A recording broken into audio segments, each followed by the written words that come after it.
Hello everyone, study with us में आपका एक बार फिर से स्वागत है। और आज हम डिस्कस करने वाले हैं सुपर इंपॉर्टेंट क्वेश्चन जो कि काफ़ी इंपॉर्टेंट है आपके नेट के एग्ज़ाम्स के लिए। ऐसी वीडियोस अगर आपको पसंद आती हो तो लाइक ज़रूर करा करें और चैनल को सब्सक्राइब नहीं किया तो ज़रूर कर लें, क्योंकि इस तरह की वीडियोज़ में हम सुपर इंपॉर्टेंट क्वेश्चंस लेते हैं और हर एक क्वेश्चंस को जो है जितने भी उस क्वेश्चन से इंपॉर्टेंट पॉइंट्स निकल सकते हैं वो सभी डिस्कस करते हैं। ठीक है, तो वीडियो को लाइक ज़रूर करें और चैनल को सब्सक्राइब नहीं किया तो ज़रूर कर लें, ताकि जब जब हम वीडियो डालें तब आपको नोटिफिकेशन मिलता रहे। यूजीसी नेट पेपर 1 की तैयारी कर रहे हैं तो आप हमारी प्लेलिस्ट पे जा सकते हैं।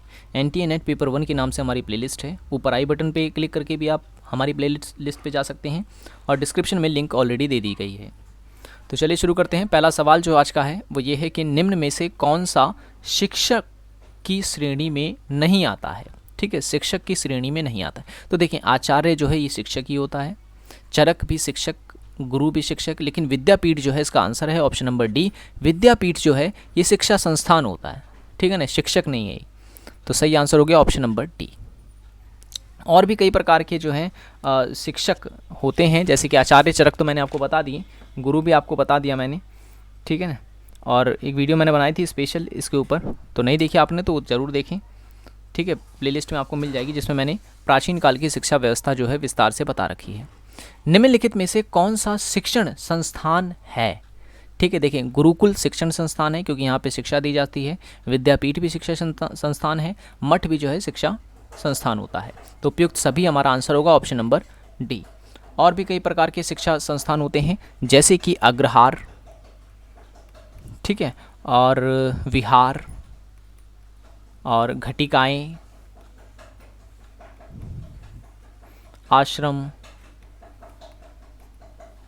ठीक है, ब्रह्मपुरी। तो इस तरीके से ये आपको याद रखने हैं, ये सारे के सारे जो हैं वो शिक्षा संस्थान है जहाँ पर शिक्षा दी जाती है।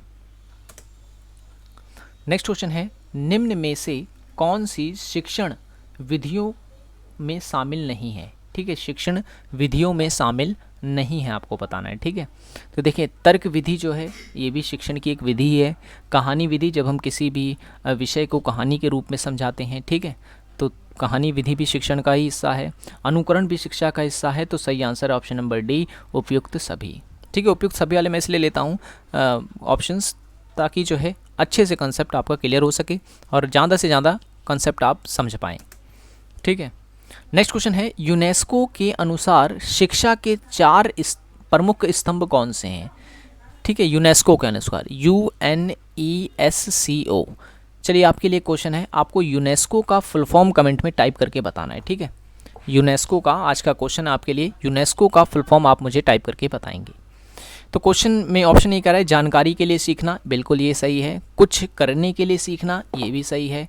कुछ बनने के लिए सीखना, ये भी सही है। लेकिन जीवन के लिए सीखना, ये गलत है। ठीक है, चौथा जो स्तंभ था वो ये नहीं था, क्योंकि चौथा जो स्तंभ है वो है साथ रहने के लिए सीखना। ठीक है, साथ रहने के लिए सीखना। तो ये चारों के चारों स्तंभ आपको याद होने चाहिए, यहाँ से क्वेश्चन पूछा गया है। ठीक है, तो याद रखें, ये फिर से दोबारा पूछा जा सकता है। नेक्स्ट क्वेश्चन है, वुड डिस्पैच का भारत आगमन कब हुआ था। ठीक है, भारत आगमन कब हुआ था। देखिए, वुड डिस्पैच जो है ये भारत में आया था 1954 में। ठीक है, 1954 में, और काफ़ी सारी शिक्षा संबंधी व्यवस्थाएं जो हैं इसने लागू की थी भारत में।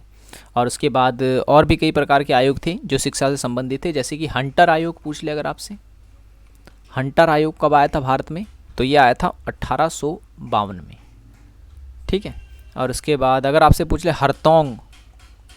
हरतोंग समिति कब बनी थी, तो याद रखना है आपको, ये बनी थी 1929 में। और वार्धा शिक्षा योजना की अगर बात की जाए, जिस पे गांधी ने काफ़ी बल दिया था, ये बनी थी 1937 में। ठीक है, तो ये भी पॉइंट्स आपको याद रखने हैं। ये सारे के सारे शिक्षा से संबंधित आयोग व समितियां हैं।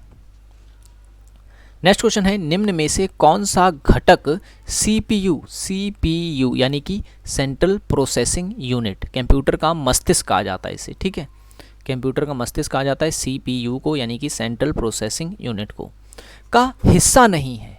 हिस्सा नहीं है। ठीक है, ये देखिए, रजिस्टर जो होता है ये भी कंप्यूटर में ही होता है, मतलब CPU में ही होता है। मदरबोर्ड भी CPU में होता है। ठीक है। बस जो होता है, बस यानी कि जो देखा होगा आपने जिसमें आप पेन ड्राइव वगैरह लगाते हैं, ये भी सीपीयू में होता है, जबकि माउस जो है वो सीपीयू का हिस्सा नहीं है, कंप्यूटर का हिस्सा है। ठीक है, ऑप्शन नंबर डी इसका करेक्ट आंसर हो जाएगा। ठीक है, ऑप्शन नंबर डी इसका करेक्ट आंसर है। और भी क्या क्या घटक हो सकते हैं सीपीयू के, जैसे कि एसएमपीएस, ठीक है, रैम हो सकता है, रैम भी इसी में होती है।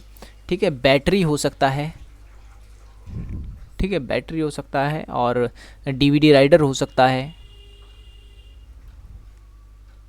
ठीक है, तो ये सारे के सारे जो हैं ये सीपीयू के घटक हैं, क्योंकि ये सब के सब जो हैं सीपीयू के अंदर लगे होते हैं।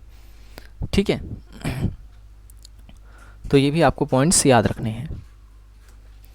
नेक्स्ट क्वेश्चन है, निम्न में से कौन सा आउटपुट डिवाइस है? आउटपुट डिवाइस है। ठीक है, तो सही जो आंसर हो जाएगा इसका वो हो जाएगा, देखिए, मॉनिटर, प्रिंटर और प्लॉटर, ये सारे के सारे आउटपुट डिवाइस हैं, उपयुक्त सभी इसका सही आंसर है। और भी हो जाते हैं, जैसे प्रोजेक्टर, प्रोजेक्टर हो गया, और साउंड स्पीकर हो गया। ठीक है, नहीं, साउंड या फिर स्पीकर। ठीक है, ये भी जो है आउटपुट डिवाइस होता है। नेक्स्ट क्वेश्चन है, ये भी काफ़ी इंपॉर्टेंट है, कई बार एग्जाम में पूछा गया है कि यदि किसी व्यक्ति की आय पहले 20% वृद्धि की जाती है, इसके पश्चात 20% की कमी की जाती है, तो बताइए कि व्यक्ति की आय पर क्या असर होगा। ठीक है, व्यक्ति की आय पर क्या असर होगा। तो जब भी देखें इस टाइप के क्वेश्चंस आते हैं कि जितनी वृद्धि की जाए और उतनी ही बाद में कमी कर दी जाए, तो ऐसे सवालों में हमेशा याद रखें हानि होती है। ठीक है, ऐसे सवालों में हमेशा हानि होगी। कई लोग क्या होगा कि इस पे लाभ लिख देंगे, कई लोग कहेंगे नहीं, बिल्कुल नहीं, पेमेंट वही रहेगी, मतलब जो आय है वो बिल्कुल वही रहेगी। ठीक है, लेकिन याद रखें, ना तो लाभ होता है और ना ही आय जो है वो स्थिर रहती है, बल्कि हानि हो जाती है। कितनी? 4% की। ठीक है, नहीं, 4% इसका सही आंसर है। कैसे है ये भी बता देता हूँ आपको। जब भी कोई ऐसा सवाल आ जाए, एक जैसी संख्या दे दी जाए और एक ही जैसी वृद्धि और एक ही जैसी कमी हो रही है, तो आपको करना क्या है, जो दी गई है संख्या, ठीक है, उसका स्क्वायर और नीचे 100 लिख देना है बस। ठीक है, बस आपका आंसर आ जाएगा। और हमेशा याद रखें ऐसे सवालों में हानि होती है। तो देखें 20% की वृद्धि और 20% कमी है, तो 20 का स्क्वायर बटे में 100 लिखेंगे। 20 का स्क्वायर होता है 400 और नीचे है 100, इस 2 जीरो से 2 जीरो कट गया, बचा कितना? 4, यानी कि 4% की जो है हानि हुई है। तो सही आंसर ऑप्शन नंबर बी हो जाएगा। ठीक है, तो इस तरीके से आप जो है सवालों को कर सकते हैं। आपके लिए सवाल मैं दे देता हूँ, अगर ये जो वृद्धि है ये 12.5% की रही होती, ठीक है, 12.5% की वृद्धि हो जाती है और फिर 12.5% की ही कमी हो जाती है। अब देखिए 20% का था, इसका तो आपने स्क्वायर करके निकाल लेंगे आप। ठीक है, लेकिन अगर आपको फ्रैक्शन में दे दे 12.5% इस तरीके दे दे, तो इसका स्क्वायर निकालने में आपको जो है प्रॉब्लम हो सकती है। तो ऐसे सवालों में आपको क्या करना क्या है कि जो फ्रैक्शन दे रखा है 12 सहित 1/2%, इसको पहले नॉर्मल में बदलना है। तो 12 दूनी 24 जमा 1 25, ठीक है, 25 और नीचे 2 है ना, तो 2 लिख दें। अब नीचे 100 से जब गुणा करेंगे 2 को, तो कितना आ जाएगा? 200 आ जाएगा। तो 25 से कम 25 और 25 अट्ठे 200, यानी कि 12.5% का फ्रैक्शन कितना हो गया? कितना हो गया? 1/8। हमेशा याद रखें जब भी प्रतिशत निशान होता है उसके नीचे आपको 100 लिख देना है, तभी ये प्रतिशत का निशान हटता है। ठीक है, तो 1/8 जो है इसका फ्रैक्शन बन गया। ठीक है, तो इसका मतलब ये था कि मूल संख्या 8 थी और एक बार बढ़ा दी गई है ना, तो यानी 9 कर दी गई। यानी 8 थी पहले, अब 9 कर दी गई, फिर 8 थी, फिर कितनी कर दी गई? 7 कर दी गई, सॉरी 8 कर दी कह रहा हूँ मैं, 9 कर दी गई इसकी। पहले 8 थी तो 9 हो गई, फिर 9 से कितनी होगी? 8 हो गई। अच्छा, इसमें 1 मिनट, इसमें मिस्टेक हो रही है वाली। 8 से संख्या जो है बढ़ाकर 9 करी गई पहले, ठीक है, और जब 9 हो गई 9 से घटा करके फिर कितनी कर दी गई? 8 कर दी गई है। तो आप फ्रैक्शन से निकालेंगे तो एक ही जैसा डिजिट आ रहा है इसमें। ठीक है, एक ही जैसा आएगा। 8 9 जो है 72 और 8 9 72। ठीक है, तो इस टाइप का मत फॉलो करें, इसमें ये आंसर नहीं निकलेगा यहाँ से आपका। ठीक है, तो ये पैटर्न जो है फॉलो ना करें, यही यूज़ करें। ठीक है। फ्रैक्शन करके आप इसका स्क्वायर करें तब भी हो जाएगा, ठीक है। 12.5% ना 1/8 यहाँ पे आप रखेंगे तो उस तरीके से करेंगे तो भी आपका आंसर जो है आ ही जाएगा, लेकिन थोड़ा सा क्या है लॉन्ग पड़ जाएगा। काफ़ी सारी ट्रिक्स है जो मैंने ऑलरेडी मैथ की वीडियो में बता रखी है आपको। अगर वो वीडियो आपने नहीं देखी है तो उसे आप ज़रूर देख लें, ठीक है। हर टाइप के मैथ के क्वेश्चंस मैंने वहाँ पे करवा रखे हैं जिस टाइप के बन सकते हैं। तो मिलेंगे हम नेक्स्ट वीडियो में। आई होप ये वीडियो आपको पसंद आया होगा। वीडियो पसंद आया हो तो लाइक करें और चैनल को सब्सक्राइब नहीं किया तो ज़रूर कर लें ताकि ऐसी वीडियोज़ की नोटिफिकेशन आपको मिलते रहे। So thanks for watching this video.